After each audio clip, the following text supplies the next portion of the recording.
but it was like the 11th grade, and he was asking people in the class, like, just what you wanted to do when you left school. What do you want to study? What do you want to become? What job do you see yourself having? And I said, I want to go out to California and I want to make movies. I want to be, in the entertainment industry. And somebody in the back of the class snickered like that. Sure. And he said, "Hey, what's wrong with you? I think Pavenmeyer's funny. You don't think Pavenmeyer's funny? If there's anybody in this class who can do that, it's Pavenmeyer." And they just shut up about it immediately. And I was like, wow, that's the first adult to ever tell me that he thought that I could do that. And I thought about that when I got those jobs, and I felt like this feels like the beginning of a career. And in retrospect, that was the beginning of my career. But so I thought about that when I got this sort of career defining moment, and I said, I need to tell Mr. Mitchell that this is happening for me. And so I called information and got his number, and I called up and I got his wife, and I says, "Mr. Mitchell there?" And she said, "Oh no, Dan." And I'd met his wife before, and she knew who I was. And it's no, "Oh no, Dan. He's in the hospital right now for back problems." And I was like, "Oh, I'm sorry to hear that.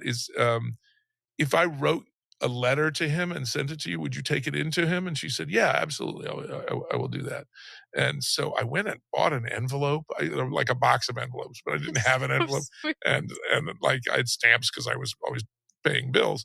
And like I got a piece of paper and I hand wrote out a note telling him, like reminding him of that moment when he gave me He this stood vote of up for you. confidence, Yeah. and telling him what was going on in my career right now and how I might not be at that point if he hadn't given me that vote of confidence.